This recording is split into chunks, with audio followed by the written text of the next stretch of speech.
Hello, and welcome to The Mind of a Therapist, a podcast where I interview psychotherapists and helping professionals and what they're passionate about in order to provide you with messages of encouragement and hope. I'm your host, Andrew Earl. The Mind of a Therapist is sponsored by Psychological Counseling Services, healing hearts and transforming lives. Look into our intensive at pcsearl.com. In today's interview, I interviewed Dr. Lebowitz. Dr. Lebowitz studies and treats childhood and adolescent anxiety at the Yale Child Study Center. His research focuses on the development, neurobiology, and treatment of anxiety and related disorders, with special emphasis on family dynamics and the role of parents in these problems. Dr. Lebowitz is the lead investigator on multiple funded research projects and is the author of research papers, chapters, and books, including the bestselling Breaking Free of Child Anxiety and OCD. He's also the proud father of 3 boys. So without further ado, here's my interview with Dr. Lebowitz.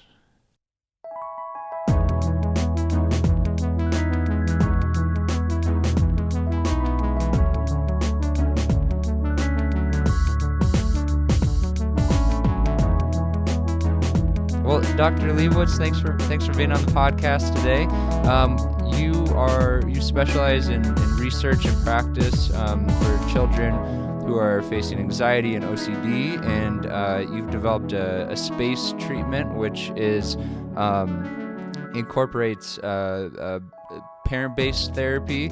And so maybe we can start off by just getting an explanation about the development of the space treatment and what that involves.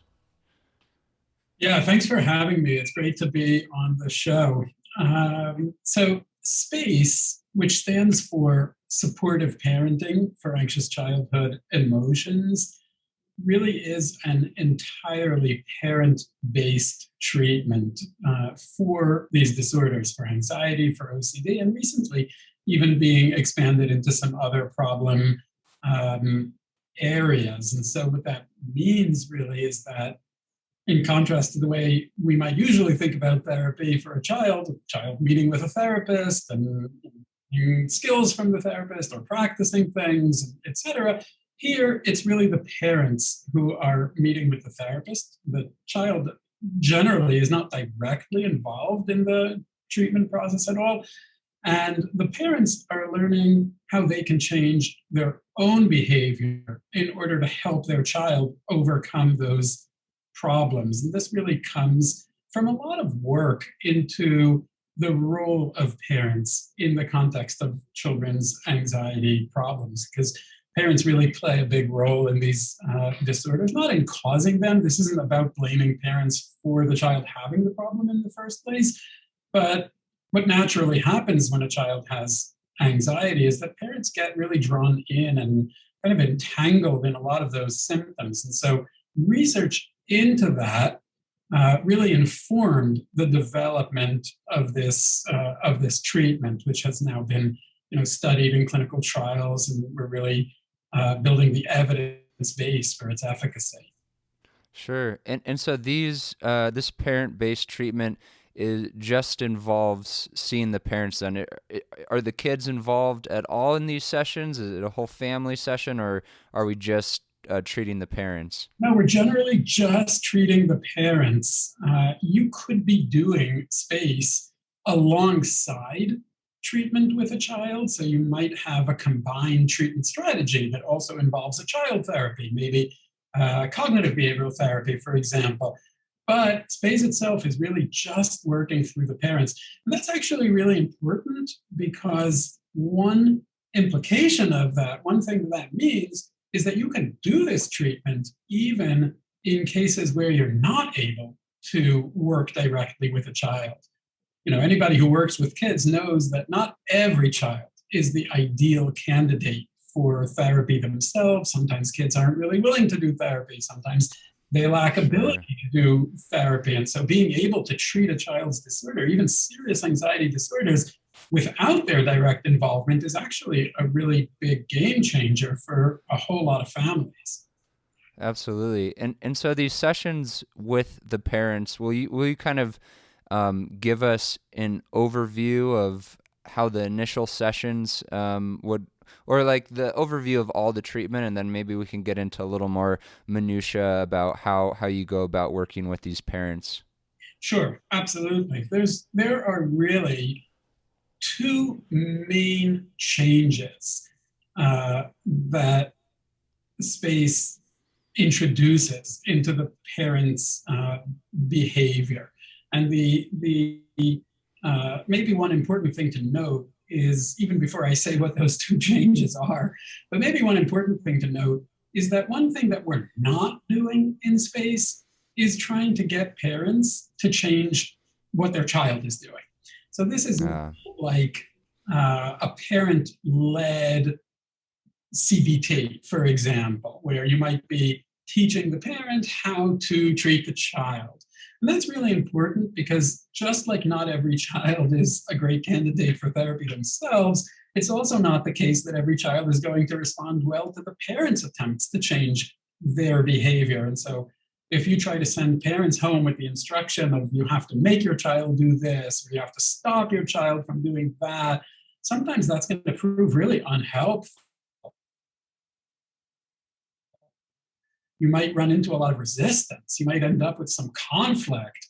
And so that ends up being problematic. In space, we don't do that at all. We're entirely focused only on the parents' own actions and their own behaviors, which means they don't really have to get into argument. They don't have to force anything. They don't have to threaten or cajole or persuade. And that makes the process a lot more feasible and doable for so many parents. So what are the two changes that we are trying to bring about really in the parents' behavior? One of them is to increase what we would call supportive responses on the part of the parent to the child's symptoms, to their anxiety or their OCD, to the distress that those symptoms cause. And when we talk about supportive responses in space, what we really mean are responses that show the child two key messages through the parent's words and also through their actions. So the first of those messages is a message of acceptance. It's just validating and acknowledging and accepting what the child is genuinely experiencing. That can be as simple as saying to a child something like, I get it. This is really hard for you. This really worries or scares or frightens or stresses you. And that is something that sounds kind of obvious or trivial, but it's not always what our intuition or our instinct drives us to do. Very often, even when we have the best intentions, we respond to children's anxiety in a way that isn't really accepting. Like when we say, your child says something like, this is scary, and you say something like, no, it's not, or this isn't scary. And that's kind of the opposite of validation. And you don't mean to be negative, you're trying to be helpful, but what you're saying is what you experience is not okay, or I don't believe it, or it's not real. And that is not supportive. So we start with that first message, which is just a simple acceptance and a validation of what the child is genuinely experiencing.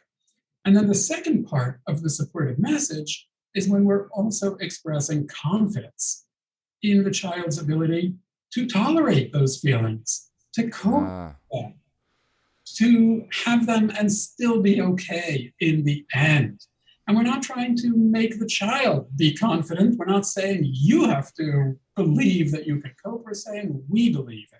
I have confidence in you. So when you put those two messages together, that's when you get support. And it might sound something like saying, I get it. This is so hard for you. And I believe that you can handle it. And that's when you're really being supportive. And the confidence piece is also not always where our instinct drives us. Sometimes we're so committed to helping a child not feel afraid or not feel anxious that we're doing everything we can to prevent it, but we're giving them the message, we don't think you can cope with it. Sometimes we even say that explicitly.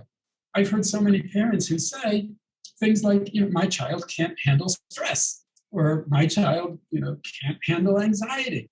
And they are trying to be sensitive to the child. But if you think about the child's perspective for a moment, if I grow up hearing I can't handle stress, what am I going to believe? I'm probably going to believe Sure.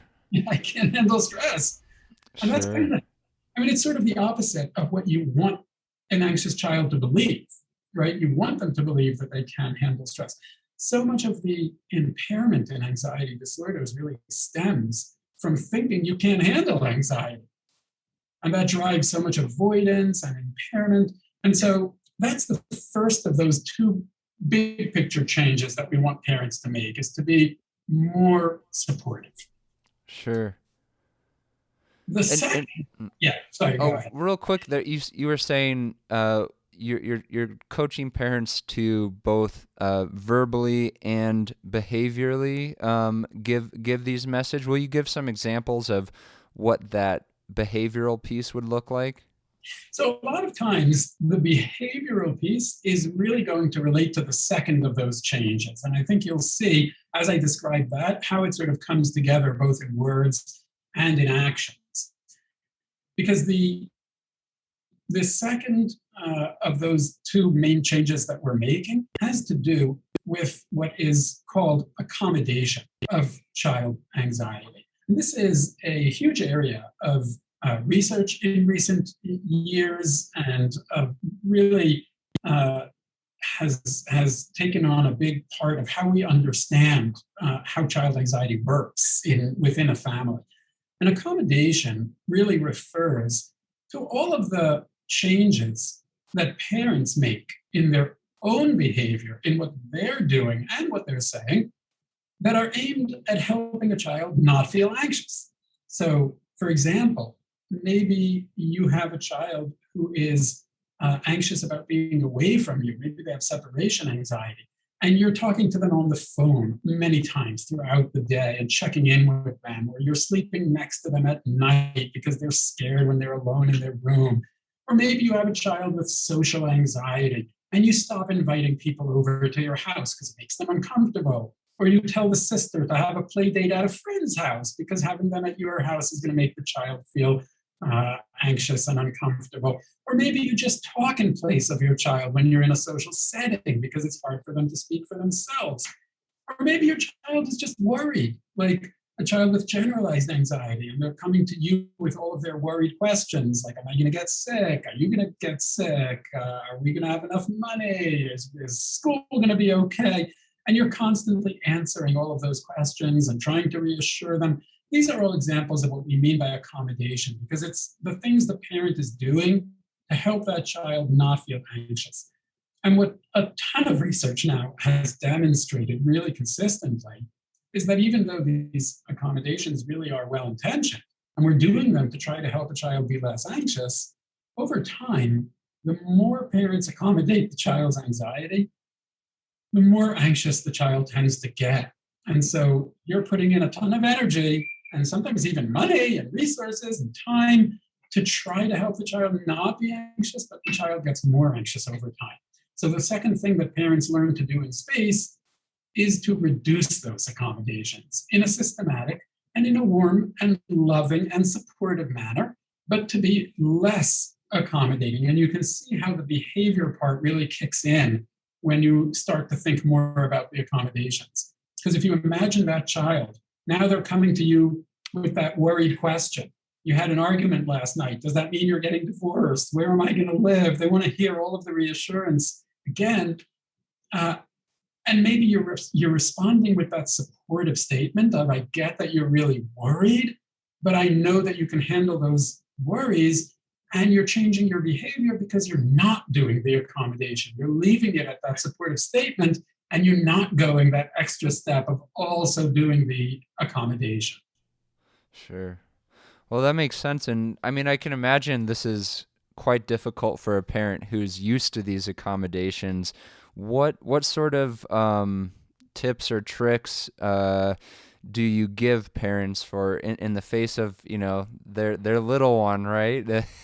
Wanting to soothe that anxiety, to step away from those accommodations. What do people find helpful? Yeah, you're not wrong that this can be challenging. It can be hard. And in a certain sense, it goes a little bit against the grain of what we're naturally inclined to want to do, because we're all kind of hardwired to want to step in and rescue a child who's feeling anxious and help them Sure. feel better. And of course, that's a lovely, beautiful instinct. That's a natural thing.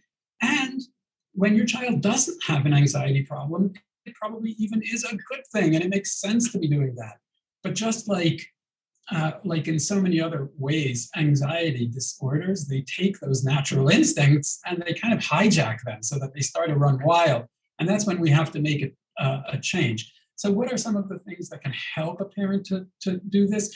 I think I'd say a few things. One is really understanding that rationale, understanding why we're making this change, understanding that teaching an anxious child that they have the capacity to handle their own anxiety is really the biggest gift that you can give that child, so that they have a life where they are not really at the mercy of their anxiety disorder, but they're in control of their own life is really a huge thing, and that can make it easier to get through those difficult moments. And knowing that you're not bluffing when you say, I have confidence that you can handle it. Your child really can handle it. I think one of the maybe my favorite things that I hear from parents who have gone through this treatment and are now kind of at the end of the process, and their child is doing better. One of the things that I love to hear from parents, and that I hear so often, is we didn't know how capable our child is. We underestimated what they're capable of because they seemed so helpless. They seemed so vulnerable that we thought they could never get through it without our accommodation. Now we realize they're a lot stronger than we thought. A couple of other things that I think are also useful, though, at the practical level. One is, don't try to stop all the accommodations at once. In space, one of the things that we'll do is map out all of the different ways that you as a parent may be providing accommodation, and there may be lots of different things that you're doing. Don't try to stop them all at once. Pick one thing and focus on that one thing, even if other accommodations are continuing. That's okay, because the effects of being successful in one area are going to generalize to those other domains. And if you try to stop everything at once, that's not going to work. And another thing that we do is let the child know in advance. We don't just suddenly surprise them by not accommodating. We actually put a lot of thought into how to communicate this to the child. So they're not in the therapy session, but they're not surprised by it either. They know what's coming and they know why, and that makes it easier as well. And finally, within the space protocol, within the space treatment protocol, we have a whole set of tools for helping parents to deal with some of the more difficult child reactions. Because some kids will not make it easy for the parent. Maybe they'll get angry. Maybe they'll get upset. Maybe they'll say, you don't love me anymore. You don't care about me. Maybe they'll even say things like, I can't live like that. I'll kill myself. These are all really hard things for parents to hear. We have a whole set of tools for helping parents to cope with those events so that they can continue to follow their plan, but to do it in a safe and also in a really supportive and loving way. Oh, I appreciate that. And I think it's such a great combo, having that acceptance. I mean, I've been for a while now drawn to the work of Carl Rogers and just that unconditional positive regard. And I think in our society where kids, I mean, people of all ages are subject to so much judgment, it's so and as you were talking about earlier, those stories that I'm also grounded in narrative therapy, and we focus on the power of language in the continuation of problems, or in the mitigation of problems. And yeah, if the youngsters hearing that about themselves, oh, they just can't handle it, this is they just are they're really anxious, they're really stressed, then that just continues in their mind, oh, I am these things. And so I love that combo of acceptance and then confidence in the child, and that methodical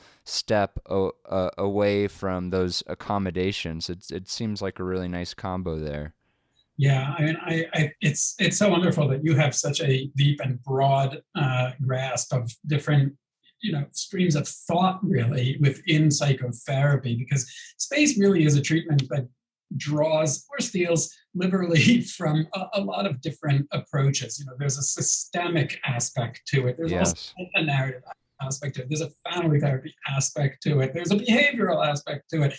And it's really drawing from a lot to try to put together a practical, feasible, kind of concrete, doable approach, but that's informed by so much work that has come before from so many thinkers and schools, really.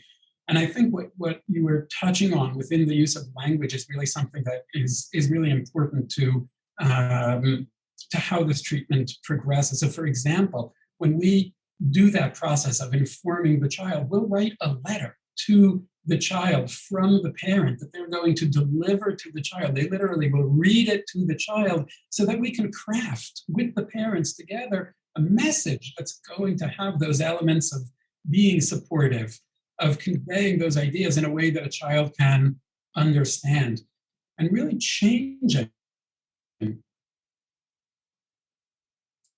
real impact on the way that the child sees themselves.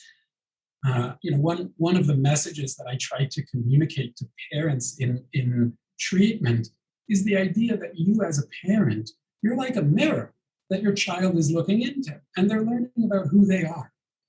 And if I as a child, if I look into that parental mirror, and what I see reflected to me is a view of myself as weak or vulnerable or helpless, and that's what I'm going to believe. And if I look into that mirror and I see reflected back to me the image of a child who's capable, who's competent, who's able to withstand discomfort and challenges, then I'm a lot more likely to believe that about myself. And then I'm going to also be less anxious, because the feeling of helplessness really drives a lot of the problems that come up within anxiety, OCD, Mm. and frankly, even other areas of psychopathology.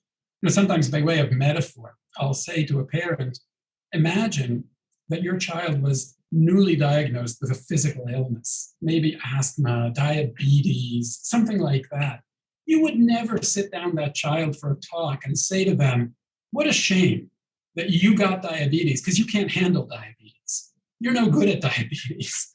That would be an awful message, right? Nobody would want to say that. You'd want to say the opposite, right? You'd want to say, this sucks. This is hard. It's a challenge, but you're going to be okay. You can handle this, and we're going to get through it. And we, your parents, we're going to help you to get through it.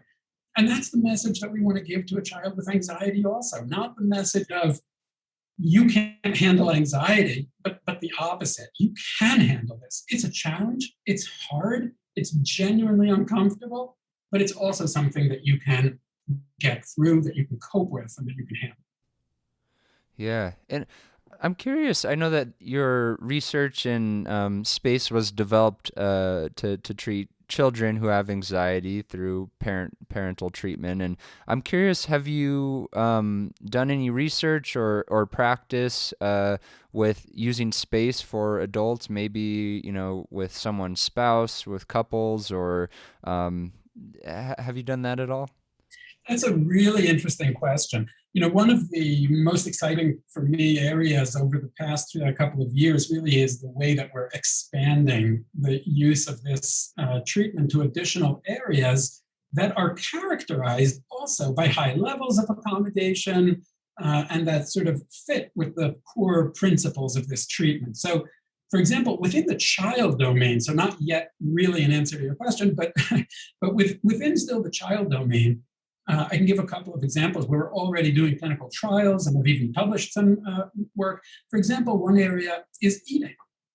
One of the new-ish diagnoses that was added to the latest iteration of DSM is a disorder called ARFID, or avoidant restrictive food intake disorder. This is what normal people call very picky eating. But picky eating that's impairing at a clinical level, whether nutritionally or sometimes socially. because I can't go to play dates, because what if I can't eat there, or I can't go to sleepovers, or we can't go to a restaurant? And, it can have both a physical, nutritional impact, but also a social, psychosocial kind of impact. And that's another area that really brings about a ton of accommodation, because parents are so motivated to make sure that their child will eat something that they'll often go to even extreme lengths to try to get the child to eat. And we've been able to adapt the space treatment to the context of ARFID, of this kind of picky eating, and have even published clinical trial data showing that you can actually treat that as well through parent-based treatment. Or another area I'll just mention briefly is the area of chronic somatic symptoms, physical symptoms, sometimes physical symptoms that aren't well explained by some clearly identifiable physical condition, like chronic pain or fatigue or things like that. And again, you have a lot of accommodation by parents who are so concerned about their child's physical health with good reason. They're reasonable to be concerned, but sometimes that comes at the expense of actually still continuing to function in your life, to be able to have a life while you still are coping with these really uncomfortable and distressing symptoms. And there also, we're doing clinical research to see whether we can help parents to change their behavior in a way that would promote function, even while they continue to pursue and hopefully find physical interventions that might be useful for these families. In the area of adults, we, meaning my group, has done less work on spouse kind of interventions. I know that there are some other people that are trying to do that kind of work, and I hear from them, and I remain interested and eager to see what will come of that. There is one area where we have adapted space for use in adults, and that is work, but still with parents, but parents of adult children who are not transitioning to what you might call functional adult independence. This is what sometimes people call failure to launch, or it goes by a lot of other names. We're talking about adult children who are just stuck, and they're chronologically adult, but they're living at home with their parents, they're not working, they're not in higher education, they're just kind of stuck and not moving on into what you might think of as functional independence. And there again, you get a lot of accommodation by parents, because it's almost impossible to be in that situation without a good dose of accommodation on the parent's side. And here also, we've been able to adapt the principles of working with parents in this non-confrontational and supportive manner, which is all the more important when you're dealing with parents of adult children, but to modify the accommodations that they're providing to promote more independent functioning in the adult children. And that is, I have to say, that whole area of what we can call failure to launch, for lack of a better term, that is a massively under-addressed area in the country and in the world in general. It's a huge problem with almost no resources available. And so I'm actually really excited about being able to do work in that area as well.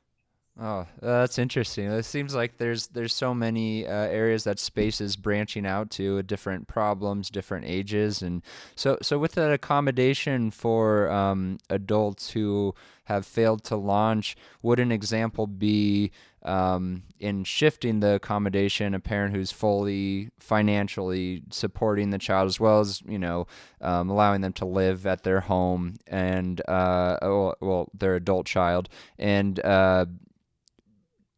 maybe reducing the allowance a step at a time, and that similar process of letting them know we're not blindsiding them with this, we're giving them heads up. But is that kind of would that be a fair example? Yeah, it would be. You're hitting the nail on the head. What we would do is really much like we map out the accommodations for a child with anxiety, we're going to be mapping out what are all the things that we're providing that may actually be facilitating the lack of function rather than the opposite. And so, for example, it might be financial, it might be money, like allowance, it might be services that we're providing. Maybe maybe this adult child is spending their time online playing video games or watching YouTube or things like that, but we're actually supplying the internet connection that they're staying up all night to play and then sleeping away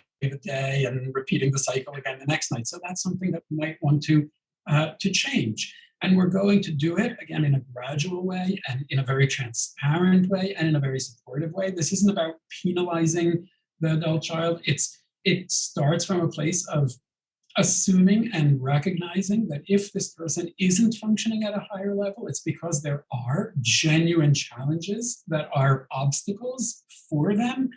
And I say that partly because there are a lot of myths surrounding this kind of phenomenon. And those myths lead to a lot of shame and a lot of isolation for these families.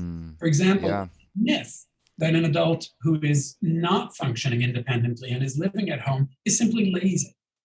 That's a myth. It's not true. Or that they're reveling in this kind of situation and living it up at their parents' expense. That goes against all of my clinical experience with hundreds of families. Or it's also a myth that the parents are coddling the child and want them to be home and prefer to have them there because it's their own needs. That's a myth as well. But when confronted with those kind of myths, what happens is that you end up very isolated. You end up ashamed. When everybody sends out the holiday New Year cards with the photo and the update, my child graduated from blah, blah university, my child just is interning at blah, blah company, and your child has spent another year at home in their room. What do you want to do? You don't want to send out a card. You don't want to meet up with family. You don't want to go to the wedding and be asked about what's your kid doing. And so you end up alone. You cut yourself off from your own friends and your own relatives, and you really struggle, which is a really tragic and heartbreaking kind of situation.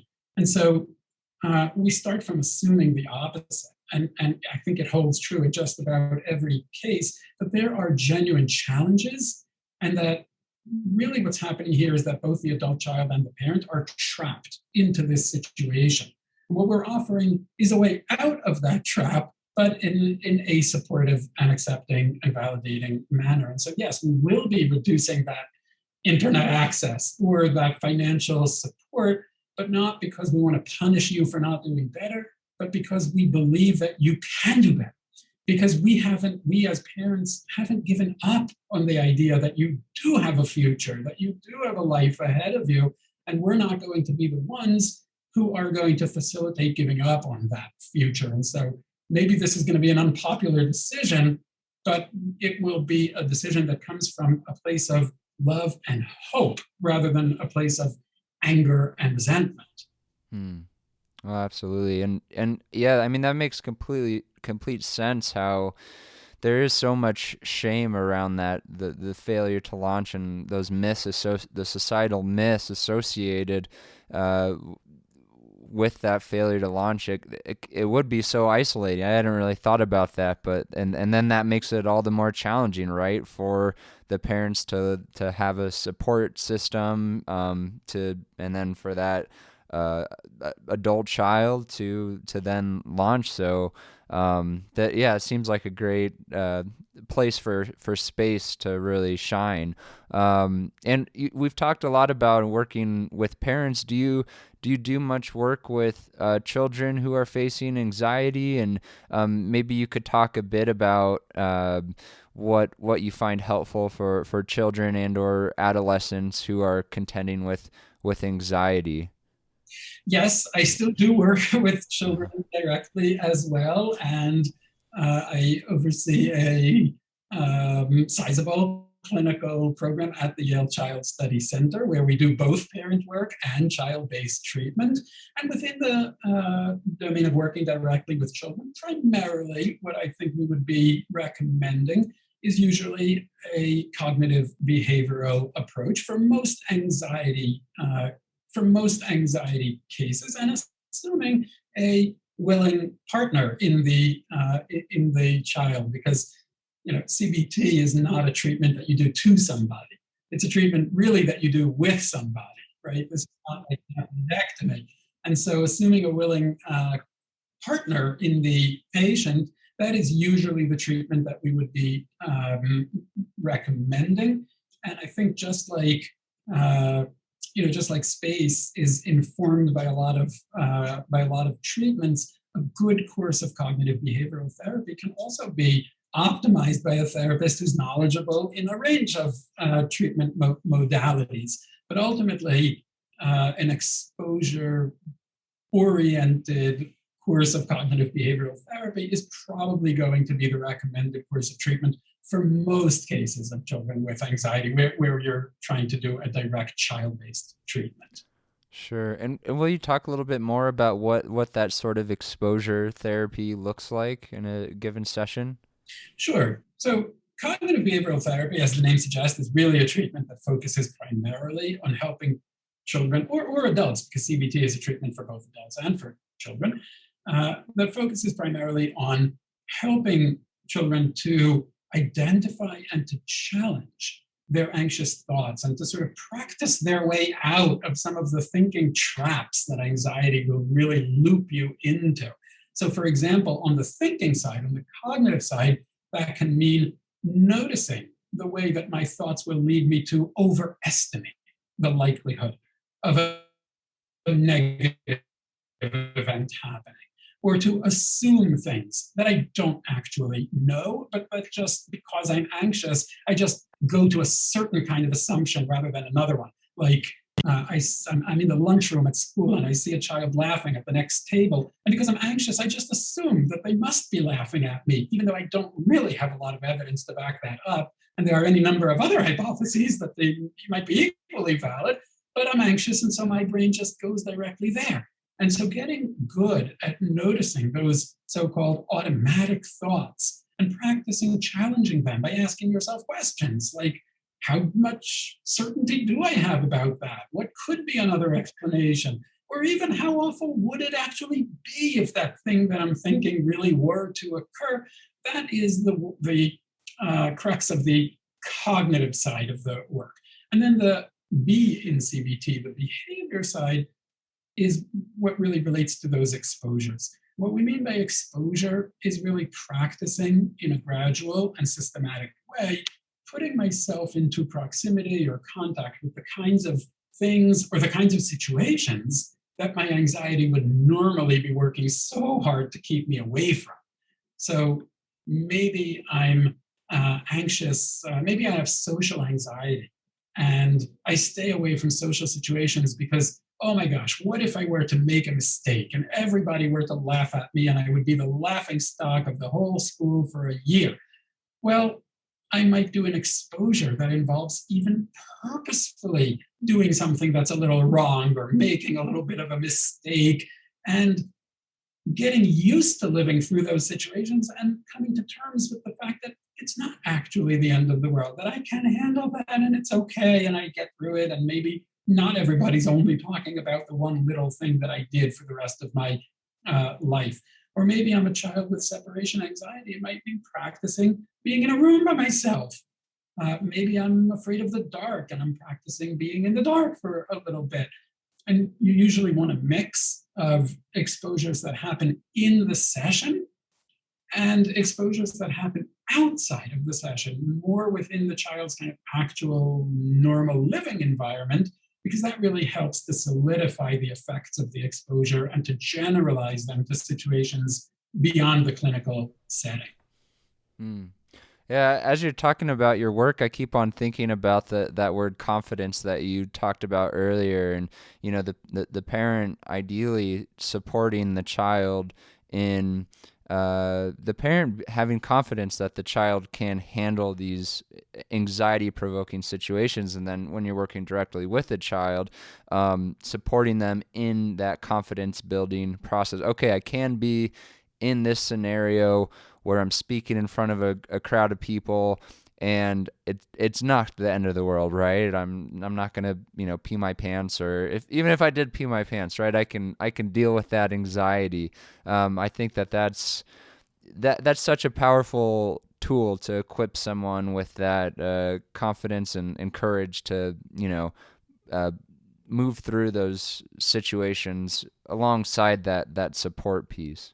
Yeah, I think it's exactly right. Because in my view, uh, the goal of a successful or a good anxiety treatment, whether it's a child-based treatment like CBT or whether it's a parent-based treatment like SPACE, the real goal shouldn't only be, I want to make you less anxious, or I want to make you less anxious of X, Y, or Z situations.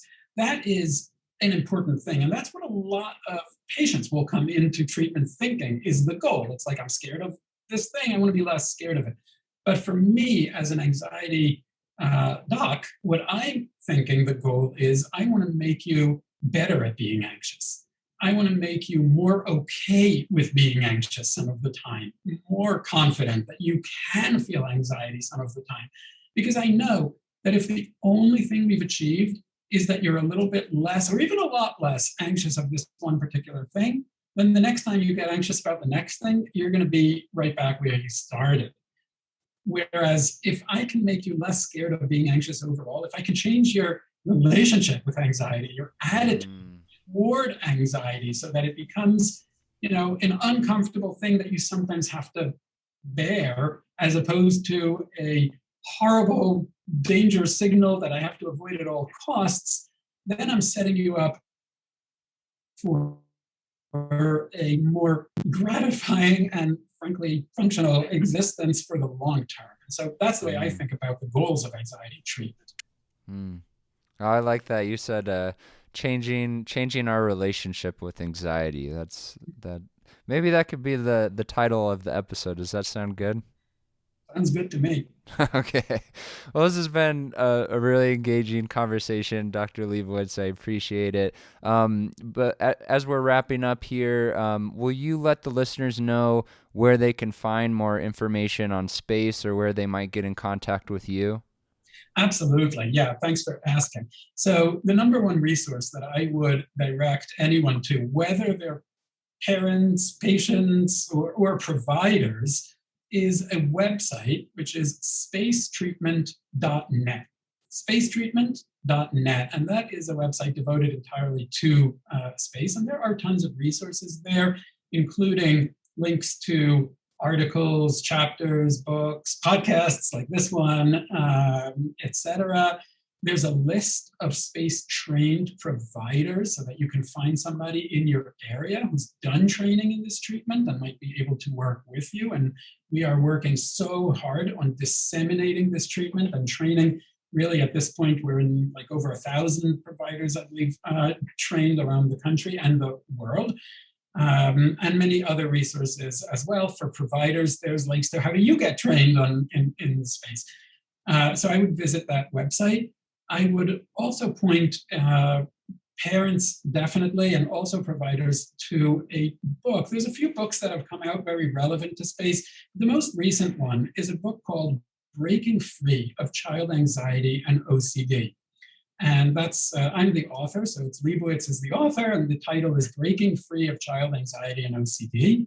And that is really a step-by-step guide to implementing this treatment. So if you're a parent, maybe you don't have a therapist who can work with you, maybe you don't have someone in your area, or you don't have the resources, you can actually read that book and work through it as a guide to how you can implement this treatment. And if you are a therapist, then you can do that with your patient and have it as a kind of roadmap to how to implement this treatment successfully. Oh, well, that's great. And we'll leave a link to that in the show notes so people can have easy access there. And then the question I like to end the episode with is, what's the message of hope you'd like to leave the listeners with today? The message of hope that I would leave listeners with is that the world is full of kids who used to have an anxiety disorder. And I think that's a really important thing to know. Anxiety, it may not go away on its own. And in fact, it usually doesn't go away on its own. If left completely untreated, it's not all that likely to just disappear. But within the field of mental health, psychiatry, psychology, there is no more treatable condition than anxiety. And so that's what I would say. The world is full of kids who used to have anxiety disorder. And if that's you or your kid, then they can overcome that problem too. Mm. Well, that's a great message. And thanks so much again, Dr. Lebowitz, for your time and generosity. And I'm sure this podcast will touch a lot of people. So thanks a lot. Well, thanks for having me on. It's been great.